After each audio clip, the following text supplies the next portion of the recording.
Olá pessoal, bom dia. Iniciando aí um modelo diferente de aula, tá? A instituição UDC, os professores vêm se adaptando, procurando formas de contornar esse isolamento, de contornar essa falta de contato direto do professor com o aluno. E uma delas, talvez a mais eficiente, seria a gravação dessas aulas remotas, a partir dessas videoaulas, tá? Então a ideia inicial desse método, dessa metodologia, a gente começar a partir da aula de hoje e toda quarta-feira a gente voltar, pelo menos gravar um vídeo aí, explicar algum conceito, algum conteúdo, para que o conteúdo em si não fique prejudicado em relação à ausência do professor em sala, tá? Então a gente vai procurar adaptar o conteúdo a esse modelo, tá? Eu vou passar para vocês o arquivo em PowerPoint ou PDF. Paralelo ao arquivo tem o vídeo, vocês podem abrir os dois em conjunto e ouvindo a minha explicação, tá? Para que a gente possa aí assimilar o conteúdo, tá? Nesse material que estou encaminhando para vocês também está indo meu celular, está indo meu e-mail, tá? Então qualquer dúvida me coloca à disposição, podem entrar em contato via WhatsApp, via Telegram, via e-mail, tá? A resposta é no mesmo dia ou então na hora, se for via WhatsApp. A ideia é justamente que vocês não tenham nenhum tipo de dúvida.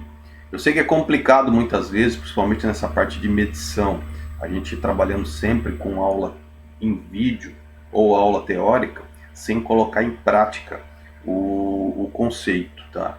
Então eu quero já deixar agendado com vocês, tão logo voltar às aulas, essas práticas de medição, a gente vai ao laboratório para produzir isso, né? Para realmente medir as peças, pôr em prática o conceito, o conteúdo que já foi repassado. Eu acho que o aprendizado ele é muito mais eficiente dessa forma, principalmente nessa área de medição, tá? Então, até então, do que a gente falou em sala de aula e do que foi passado para vocês nas últimas 2 semanas, foi passada uma apostila a respeito das escalas e do paquímetro, para vocês darem uma lida. Foi enviado também na última semana 2 vídeos a respeito da leitura do paquímetro em escala decimal e na escala fracionária, no caso da polegada, tá? Então, como eu estou gravando o primeiro vídeo, a minha ideia a princípio é reforçar esse conceito, tá? A gente conversar ainda sobre o paquímetro, iniciando aí por essa questão decimal, a gente entendendo essas leituras de escala móvel principalmente do paquímetro, que é a que gera um pouco mais de dúvida, tá? E conhecendo o material em si, que ele é a principal ferramenta hoje aí de leitura, tá? Essas aulas, eu devo gravar vídeos de aproximadamente 10 minutos. Mais do que isso, o arquivo fica muito grande para mim postar ele no YouTube, demora demais. Então, de repente, essa nossa aula aí chega a atingir aí em torno de 20 a 30 minutos de gravação, tá? Vou passar na sequência daí alguns exercícios práticos aí para que vocês... Práticos não, alguns exemplos aí para que vocês façam a leitura do material, tá? E me devolvam na sequência com esse material respondido. Então a ideia é que a gente martele um pouco mais em cima desse processo de medida. Então estou trazendo alguns exemplos aqui, vamos falar novamente sobre o paquímetro, tá? E na sequência a gente vai evoluindo durante as semanas aí, essas aulas. Esperando, claro, que esse problema da pandemia aí se resolva o quanto antes, tá? Que eu acho que não é legal para ninguém continuar nesse processo de isolamento. A sala de aula ela é muito importante, principalmente para o aprendizado, tá? Então, começando o conteúdo, a gente falando sobre o paquímetro, eu tenho aqui uma imagem do paquímetro universal, tá? Ele é o mais comum hoje, é o mais comercializado. Existem outros tipos de paquímetro que eu pretendo ir nas próximas aulas ver se consigo disponibilizar algum para vocês, tá? Se eu não conseguir disponibilizar esses outros modelos, eu vou buscar imagens para vocês terem uma noção, tá? Mas o universal é esse modelo que vocês têm em tela, tá?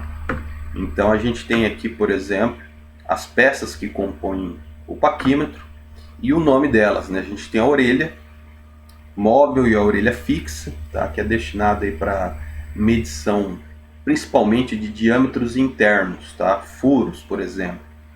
Temos o bico móvel e o bico fixo, tá? Que é para medição do diâmetro externo, principalmente. Temos aqui o cursor, que é essa escala móvel aqui que a gente movimenta durante o processo de medição, tá? O fixador é esse parafuso, tá? Que a principal função dele é eu conseguir apertar ele e travar a medida, tá? Quando eu estou utilizando, por exemplo, parâmetro de medida, eu estou utilizando por base uma peça e eu quero replicar para verificar, para fazer um comparativo se as outras peças estão em igual tamanho. O fixador é uma peça importante. Faço a medida do parâmetro, travo ele e vou passando para as demais peças, verificando se a medida está igual ou está compatível, tá? O impulsor, o que é o impulsor? O impulsor é o dispositivo que vai ajudar na movimentação da escala, tá? Então, aqui eu consigo ter uma certa precisão. Tem muita gente que manuseia essa escala com a mão mesmo, pega, puxa ela, empurra. Esse processo de puxar e empurrar, ele perde um pouco da precisão. Para mim posicionar inicialmente, sim, eu posso utilizar tranquilamente, mas no ajuste final ali, o impulsor que vai garantir para mim uma maior precisão, tá? Associado ao paquímetro, a gente tem também a haste de profundidade, que é para medir profundidades, como o próprio nome fala, tá? Essa reguinha aqui eu posiciono no início do furo, início do ponto, a partir de onde eu quero contar a profundidade, e vou descendo aqui até ele chegar ao fundo, tá? E com isso eu faço a medida, faço a leitura aqui da régua para verificar a profundidade em si que foi colocada, tá? E aqui o principal ponto aí do nosso estudo hoje, que é a análise da escala móvel, que também é conhecida como nônio, e tem gente que chama de Vernier também. Então eu tenho o hábito de chamar de nônio, tá? E é isso que garante uma leitura precisa, você saber interpretar o nônio, tá? Isso a gente já vai fazer alguns exemplos hoje e tentar explicar aí das maneiras diferentes, os tipos diferentes de nônio que a gente tem disponível hoje, tá? A gente tem várias, por exemplo, nônios com subdivisões diferentes, tá? 10, 20, 40, 50 subdivisões. Quanto mais subdivisões eu tenho dentro da escala do nônio, maior a precisão em relação à leitura, tá? E a gente vai entender isso mais à frente. Então aqui, novamente, uma imagem do paquímetro inteiro, tá? As orelhas para medida interna, tá? Os bicos para medida externa, então estou medindo aqui onde está posicionada essa seta amarela, tá? A medida com salto, o que seria a medida com salto?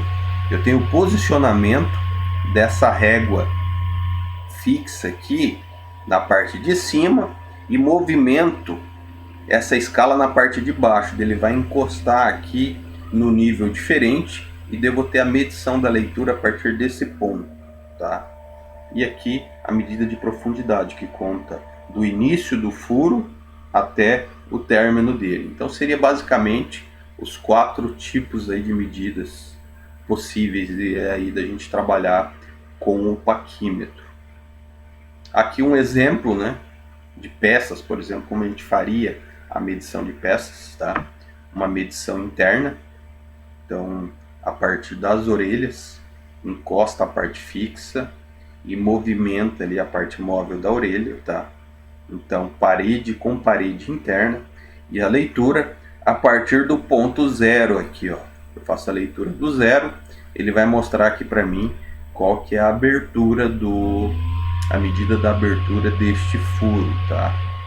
Então, nem sempre eu tenho a precisão aqui na leitura, nem sempre esse 0 vai estar exatamente em cima do risco. Para isso que eu utilizo essa escala de baixo, Para isso que eu utilizo o nônio. O nônio, ele mostra aqui uma série de números, uma série de subdivisões que vão facilitar essa leitura com uma certa precisão, tá? Que a gente já vai ver isso na sequência. Aqui a medida externa, tá? A partir dos bicos, então a gente está medindo aqui esse diâmetro externo. A leitura sempre a partir do zero da escala móvel, tá? Posiciona, verifica o ponto que ele está nessa escala, verifica ali quantos milímetros, e então é a medida. Aqui a gente tem a medida da profundidade, por exemplo, de uma peça, tá? Posiciono aqui o fundo, o rabo do paquímetro aqui, desço a reguinha até a parte do fundo. Feito isso, eu vou lá para o paquímetro e verifico essa movimentação aqui também. Esse zero aqui, a posição dele para fazer a leitura e especificar exatamente a profundidade. E a medida de salto, pensem da seguinte forma, você tem dois níveis diferentes, tá? Aqui, por exemplo, você tem um ressalto de 1 centímetro, tá? Aqui 1 centímetro e aqui está no nível normal. Eu quero medir qual que é esse tamanho aqui, ó. Então, uma das formas mais eficientes, eu poderia medir ele com a orelha, por exemplo. Eu pegar essa parte fixa, encostar ela aqui nessa linha e daí pegar essa parte móvel e colocar bem aqui na ponta. Mas eu já não tenho precisão. Eu posso ter algum erro de medida. Então, o usual é que eu fixe essa parte fixa aqui bem no ressalto ali, tá? E puxo. Essa parte de baixo, eu vou empurrar ela de forma com que ela fixe também na parte de baixo. Então eu tenho uma leitura na parte de cima e uma leitura na parte de baixo. Com isso, eu faço a medida no zero aqui e verifico qual que é a distância desse salto. Beleza? Vou travar aqui, vamos continuar com a gravação no próximo vídeo. Só um minutinho aí, pessoal.